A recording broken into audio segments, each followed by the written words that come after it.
Zahra Djaratou. Je suis technicienne hydroponiste. Je suis mariée, j'ai 3 enfants.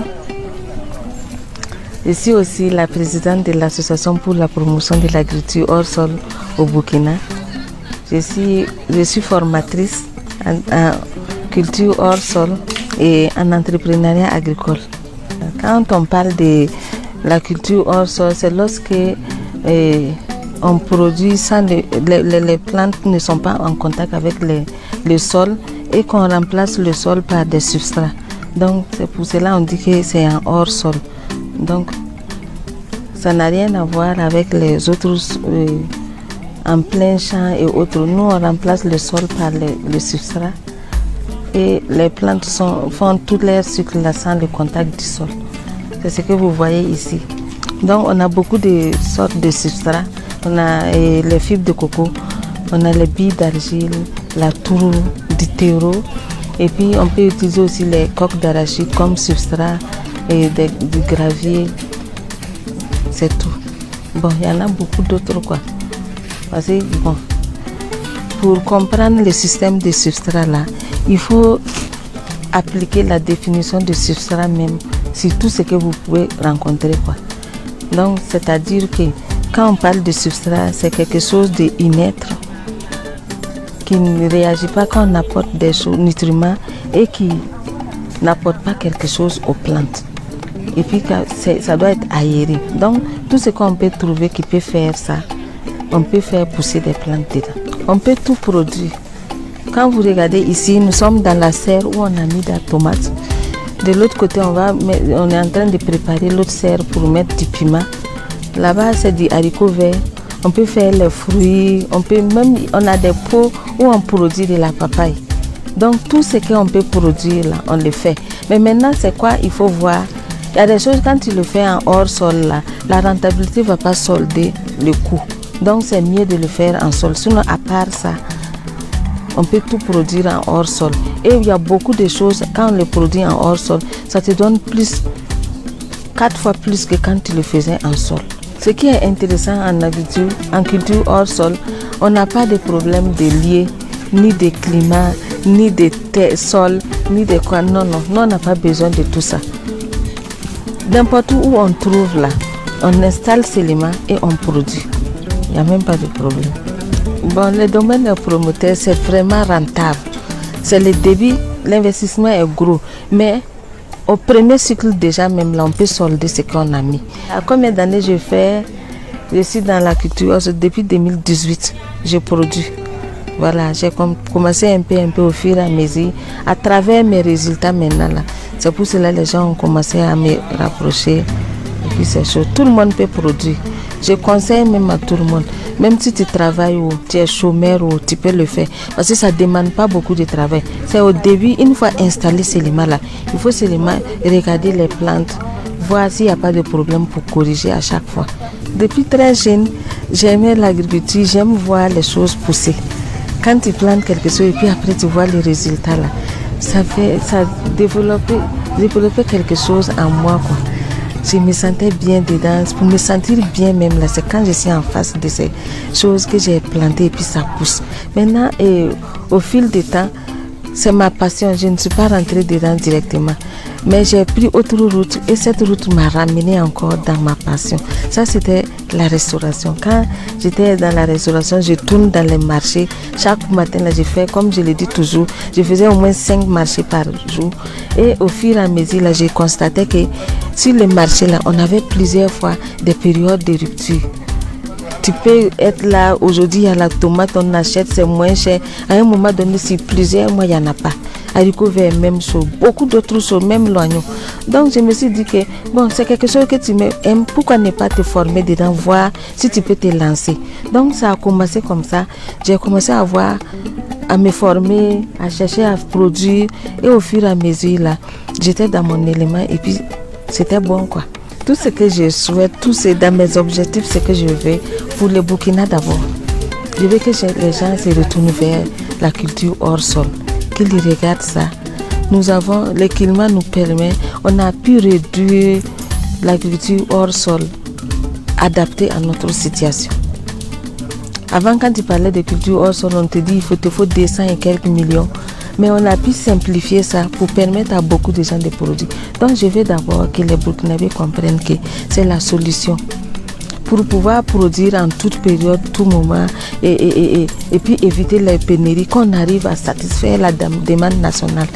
C'est ce que je souhaite pour l'instant, que dans tout le Burkina, là, qu'on ne parle plus de ces trucs de rupture, que les gens, on voit plus les camions rentrer avec des tonnes de tomates et oignons au Burkina. Et pourtant, il y a beaucoup de gens qui sont en chômage. Et puis nous avons la terre, nous avons l'eau, notre climat est favorable.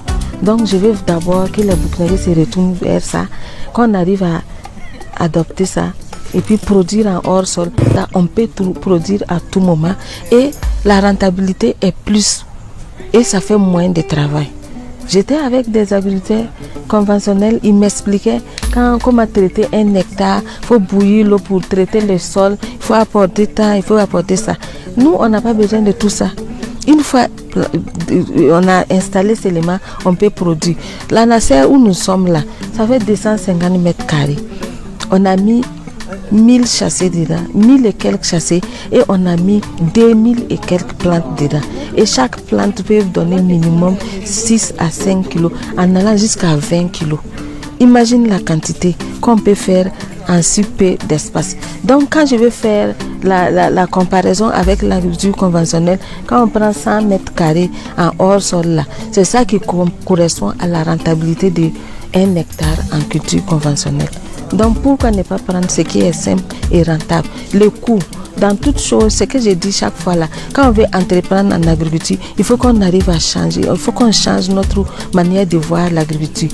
Parce que quand les gens se lèvent là, si c'est autre entreprise ils veulent créer là, ils cherchent les moyens, ils cherchent à comprendre, ils cherchent à se former, ils cherchent des gens qui sont vraiment formés pour ça et puis faire.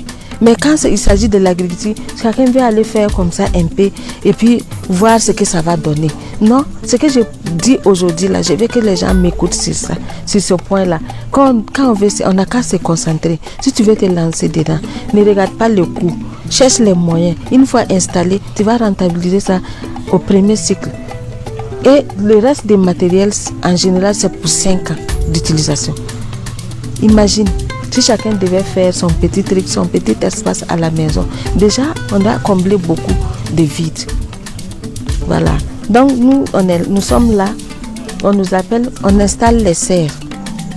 On peut installer les serres, envoyer tous les matériels d'exploitation. On a tout ce qui rentre en culture hors sol, tout ce qu'on a besoin, les matériels d'exploitation. Donc on envoie, on installe tout ça et on fait le suivi technique. On fait le suivi technique en général minimum 4 mois. Ça correspond de la pépinière jusqu'à la récolte pour apprendre à la personne. Et on peut aller jusqu'à 1 année pour vraiment former les gens sur 1 année en toute période, affronter tous les cycles de l'année là. Et puis la personne sort avec tout ce qu'il faut et il peut faire sa production maintenant sans nous.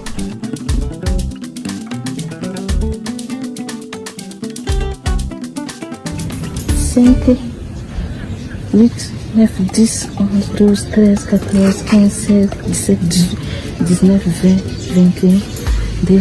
Ça là, l'arbre là représente 2 kilos et quelques. Au départ, quand je voulais faire l'agriculture, je n'avais pas les moyens.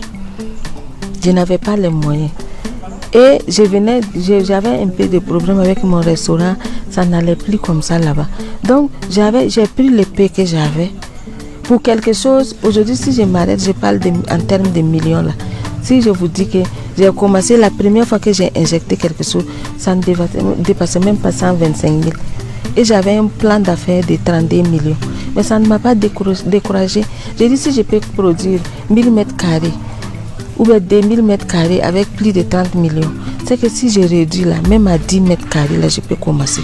Donc pour faire cet entrepreneuriat à 0 francs, déjà, il faut essayer. Quand je regarde l'outil de l'entrepreneuriat à 0 francs, on nous enseigne à accepter d'être petit avant d'être grand.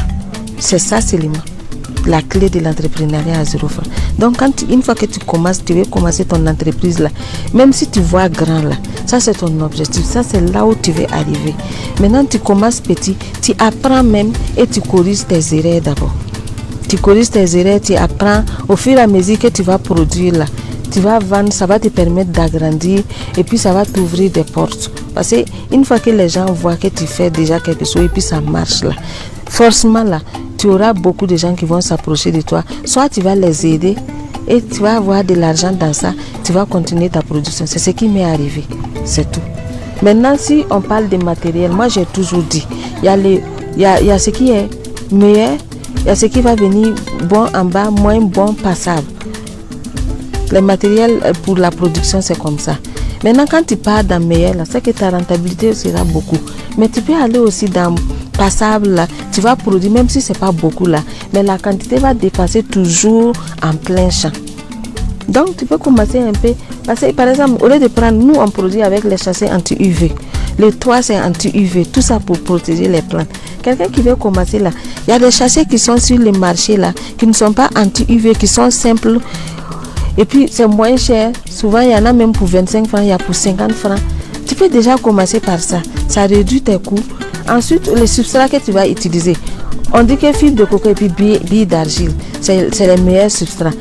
Donc, et puis, tu sais qu'on peut produire avec du gravier, tu peux produire avec du coque d'arachide. Donc, pourquoi ne pas aller chercher ça à côté, que tu peux même trouver souvent même cadeau. Tu viens neutraliser et tu mets dans tes châssis. Tu fais tes pépinières, tu mets. Mais la base de toute chose là, c'est former. Il faut se former. Donc nous sommes ouverts. On fait des formations payantes. Mais souvent aussi là, quand on se lève, on a le temps. Comme nous faisons aussi la promotion, si les gens arrivent à se regrouper, on peut les former. Donc tout est possible.